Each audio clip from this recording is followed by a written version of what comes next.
Hey everyone, this is Chris, aka The Dark. Well, we're getting into another developer update. We're going to be, they have a 4.40 release statement for behavior regarding how buggy the patch was. And we also have a bug fix patch coming out, which has some interesting changes. So I'm going to talk about all that real quick. Hopefully it won't drag on like the dev stream reaction I did, where it was like an hour and 7 minutes. So we're going to try to make it a little teensy bit quicker than that. All right, so let's get into it. Let's see, we have a flashlight rework and optimization. From what I understand, I don't really use flashlights often, but there was like some sort of arm sway and apparently they fixed that, I don't know. They changed VFX and animations, cool I guess. Audio feedback when using the flashlight against killer. I did notice that, it's a little weird feeling, but sure, whatever. Nothing too crazy there. Increased default flashlight accuracy back to normal. Okay. Appraisal now only allows survivors to rummage through the same chest once. That's good in the sense that at least it's not as free of a key as it was. I still don't like how free of a key it is, but sure. Here's a big one though. Ebony and Ivory Moris, Memento Moris, now require the targeted survivor to have been hooked twice. So that is a huge nerf to Moris. Not that I'm against it, that's actually a good thing. I just hope that it is accompanied by a key nerf, because the key is obviously the survivor's nuclear option that makes the game fundamentally unfair to favor them, whereas the Mori is the killer's version of that. So I feel like giving one side or removing the unfairness of one side isn't necessarily good if you don't remove the unfairness of another. Or at least the highest point of unfairness. So I really hope they do something with keys and do it fast. Okay, but anyways, Victor can now search lockers. If a survivor is found inside, the player will be sent back to control Charlotte, while Victor will block the survivor in the locker for up to 10 seconds. This is really bad. This is one of the things that I feel like could ruin the twins. Okay, so let me cover this with you real quick. So this means that you can no longer hit survivors inside of lockers, which I honestly thought was fair. It's like, why should a locker be an optimal option to use versus a killer during a chase? That seems kind of dumb. So I generally think that you should be able to be a threat to them. It's like, plus you also mitigate locker DS, which is widely seen as one of the more unfair aspects of DS. And it doesn't necessarily let you just pick them up, because you have to obviously walk across the map and go to them as Charlotte to be able to do that. So I generally found that to be a superior option. I guess you could say the makeshift option they were offering us now, rather than holding the survivor in a locker. But there's a bigger issue here. This right here, 10 seconds, way too small, because the amount of time it takes to take control of Charlotte is extremely long. It's like 4 or 5 seconds.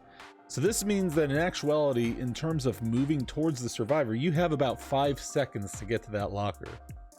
Now, Charlotte moves at like 4.6 seconds. So here, let's bust out our calculator and see how much distance that is. 4.6 seconds, presuming that I'm able to make a beeline, there's no obstructions, and I'm just able to get there. They have to be 23 meters away from Charlotte for me to be able to have a chance, if I perfectly time it and I'm completely unobstructed, to grab them. And frankly, though, the situation that I deal is rather rare. So I do think this is far too short. I think 15 or 20 seconds would be far more reasonable. So yeah, don't really like this. Hopefully they change it once they realize that it's fucking dumb. Let's see, increase the distance. This is for Hoarder. That's the perk that lets you see or get a notification if they pick up an item. It says increase the distance at which survivor locations are revealed from. Okay, so that's good. They gave it a little buff. It's fairly, let's see. That decreases the rarity of items found in chests. Wait, what? Remove the stipulation that decreases the rare. So they didn't fix the perk because it was supposed to make it rare, and they said it didn't work when they tried it. So they simply removed that ability. Oh god, that's so fucking dumb. Especially because it is, the stupidest thing about this ability is that it gives them extra chests. So now you're just like giving the survivors extra items and it doesn't make them less rare. Oh my god. I'm sorry, this perk was like, to me this perk was stupid from when they said it gave extra items, because the way I look at that is a brown med kit is still a big fucking deal. A brown toolbox, a yellow toolbox, still decent. A yellow flashlight can still save somebody. The less rare items, while they're not necessarily as crazy strong, are still quite good. Quite good to the point where I don't want to just hand them to everybody. So the idea that they're removing at least the limitation on rarity, I feel like, okay, so to make this perk worthwhile, I feel like it should give it the buff, sure, I guess. Go ahead and let it increase the amount of chests, but also make it so that you can't get items above the green rarity. Basically, you would remove the ability to get keys, which I think are one of the worst design parts of the game. So I think that would be fair, since you're sacrificing a perk slot for a perk that is fairly underwhelming, to be generous with how I describe it. So yeah, not a big fan of that. Fix an issue that allowed Victor to pounce inside of lockers at survivors. Well, that's a shame because the locker hold is really bad. Let's see, when spam clicking. Oh, I didn't know Unbreakable apparently made you recover faster if you spammed it. Good to know. Let's see. Apparently the flashlight would stay narrow. Okay, that's great. Fix an issue, prevent Hoarder from spawning extra chests. Ugh, God, I hate it. Okay, these are all just bug fixes. Terminology and Hoarder's description back. Cross-platform friends no longer appear. Okay, that's good. We got that. I had a bunch of people who couldn't play with each other. I think that was already fixed in the last patch, though. I think some of these are old, actually. Okay, this is a good one. Fix an issue that caused Victor to get stuck in the ground when released in certain locations. That was fucking annoying. That was like game ruining, so I'm glad they fixed that. Makes the killer seem a lot more playable. Okay, I didn't know that was a thing. Victor to fall through the ground from survivor's perspective when released. That sounds hilarious. Oh god. I hope they didn't fix the flying baby glitch. That is very important. Let's see. Okay, a lot of just bug fixes. Looks like they hopefully fixed a lot of issues with the twins because they were exceptionally glitchy. Let's see. That doesn't look like there's a lot of really interesting things here beyond that. Fixing issues to a live burn perk icon to not appear for survivors when attempting to blind the killer with firecrackers. I didn't know they get a perk icon. I feel like they shouldn't give them that feedback back. It's like there's a lot of things where they're like trying to build counterplay, but they put counterplay to perks that are kind of shitty. So it's like, why are you even doing that? It's like you're making the perks shittier, and I feel like letting them know Lightborn is in play, rather than making them think they're fucking up their flashlights, potentially, sort of mind gaming them a little bit. Just seems kind of stupid. Let's see, fix an issue that caused Oni to not absorb blood orbs during his successful hit animation. What else? Fix an issue that caused the survivors to continue searching the chest after the progress bar is full with the appraisal perks. Cool, I guess. Let's see. Does the FOV of Legion not increase while running during Feral Frenzy? I didn't even know it increased during that time. Good to know. It's a shame that among these fixes does not seem to be a fix to Legion, who now does not move faster when in Frenzy, which is special. Let's see. Option to appear when selecting an offline friend profile in the friends list. Okay, whatever. Flashlight being made disappear when blinding a killer with Lightborn perk equipped. Okay, so overall, I would say good change on the Moris. It's not like the best change in my opinion. There's definitely changes that could be better. I don't generally think offerings should be anything more than like maybe point modifiers. Like I don't think they should affect gameplay. It's too much balancing issues. It's like every other offering is either inconsequential if it affects gameplay, like the mist offerings, although those can get really fucky if you like stack them, or they make the game fundamentally unfair. So I generally just don't like them. I think this is the wrong number, but I mean, it'd be more tolerable if they just... It's hard to really like that because it's like, okay, I think that it's very obvious to most people that 10 seconds is like a shit number. Anyone who's played this character, I don't think that it's going to be a very controversial opinion to think that. But also, I think that behavior doesn't necessarily listen to their fan base very well. And I think that despite this being a shitty issue, they're going to be like, well, the twins get a great kill rate, even though they get it while never pipping, because the only way you do well with them is camping and slugging. But they have good kills, so 10 seconds is good. screw all your logic that would determine that this is a bad idea. So yeah, behavior is a little frustrating in that regard. I know how they make their decisions. At least they've been very upfront about it, and it's a decision-making process that it makes me think of the very high school level fallacy that we were taught: correlation does not equal causation. So they basically understand, hey, this is something that's happening while this is happening, but they don't understand the why or acknowledge the why. They just ignore it, which makes them very mistake prone in their perspective of the game, which is a shame. But moving on, I could rant about behaviors and effectiveness all day. Here is their release statement, because this patch was the buggiest patch I've ever seen out of this game. The Blight patch had the worst bugs because it was like anytime you went to kick something, hook somebody or anything, the game would just randomly not do it, and that was game ruining for Killer. But this patch had like the longest list of fucking bugs I've ever seen out of a patch from them. It was pretty disgusting. I genuinely think they should have delayed it, and it was somewhat insulting to their player base. It's like, here, pay for this crap, we'll fix it later. But here is their defense. This is basically their defense. We are a week out from the release of the 4.40 update, and we want to take a minute to acknowledge this release brought more known issues and bugs than usual. And for that, we would like to apologize. We'd like to pull back the curtain to offer some insight into our decision to release the update in its current state, as well as what our next steps are moving forward. Okay. Why? To start, this chapter has been one of the most ambitious ones yet. The twins are a very complex killer to create, essentially working as two separate killers. While we like to push the limits on what we can do with our new characters, apparently I can't read. That unfortunately brings with it more issues to be ironed out before their release. In order to push an update, we need to create a version of the game and submit it for approval on each platform in advance. This process can take longer depending on how large the update is, with chapter releases taking the longest to be approved. Unfortunately, this leaves us with less time than it seems to identify and resolve issues.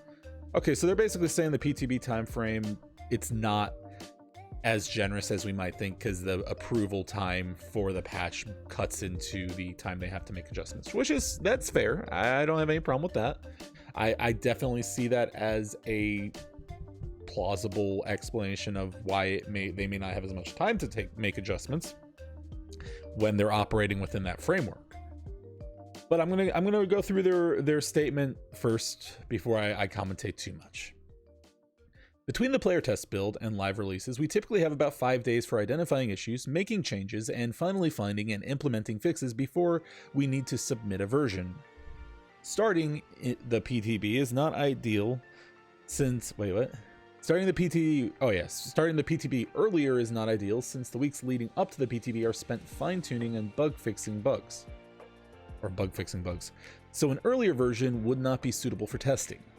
In this window, we focus on the most pressing issues that we identified on the PTB. Once the update is submitted, we immediately start working on the first bug fix patch, which usually needs to be submitted a day or two after the update hits the live version of the game. This is why you may notice that the first bug fix patch focuses mostly on lingering issues from the PTB. To address the elephant in the room, why hasn't the update been delayed in that case? Let me turn this music down, it's a little loud. Yeah. Okay, anyways. Why hasn't the update been delayed in that case? Yes, that is the elephant in the room. This is always a very difficult decision to make. Delaying an update would give us much needed time to fix more issues that were reported during the PTB. But on the other hand, the feedback we receive from the live release is invaluable. The live release gives us visibility on other platforms, and the amount of feedback and reports we receive from the live updates make identifying, reproducing, and fixing certain bugs much quicker. With the holidays quickly approaching, we want to make sure that we have room to release bug fix patches. The last thing we want is to release a big patch or a big update at the last second and potentially leave the game in rough shape over the holidays. There's bound to be discussion on whether or not this is the right decision, and understandably so. We are taking feedback on this into consideration very seriously for the future. Okay, so, and then they just give us a shortened version of what we just read through a moment ago. Okay, here's how I feel on this.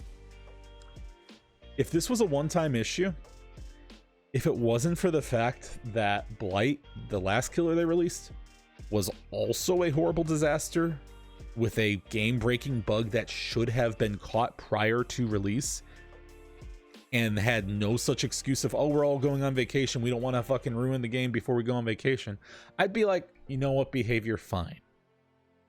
But this is like every patch they break the game.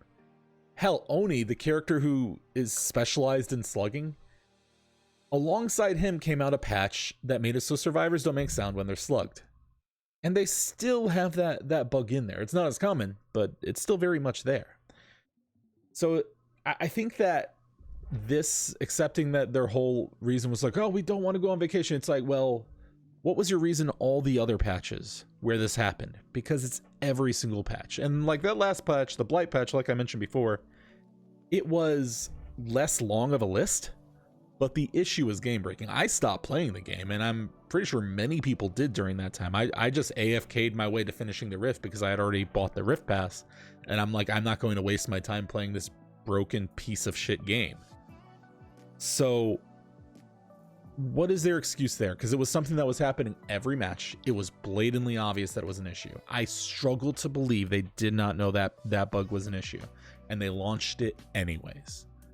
So I do not believe that they're, and maybe it is partially what they're saying, where it's like they don't want to have the game broken for a long period of time because of their vacation.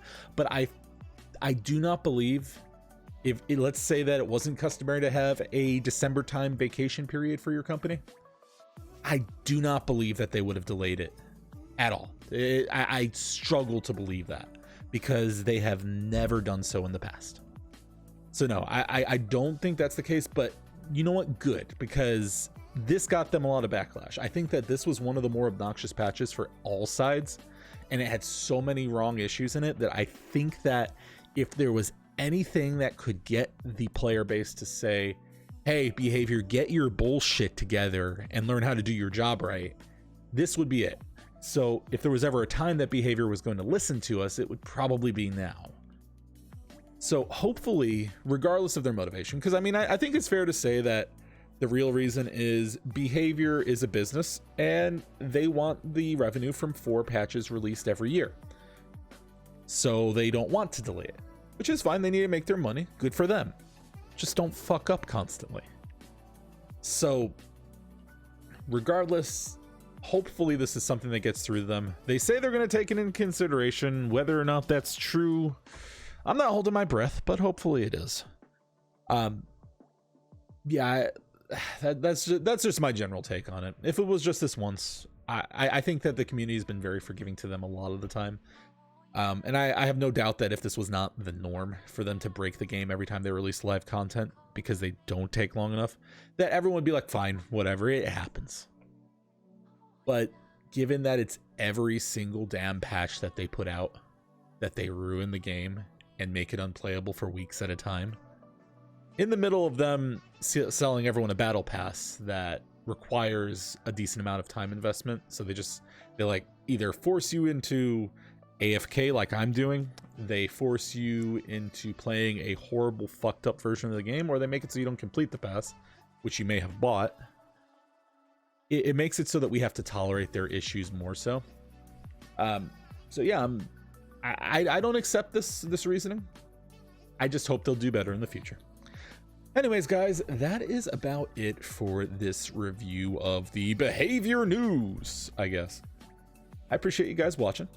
I'll be streaming. I don't know if I'll stream today, but go ahead and join our Discord. Link will be in the description. That's where you can find me. Go ahead and sub if you want, and I'll catch you later.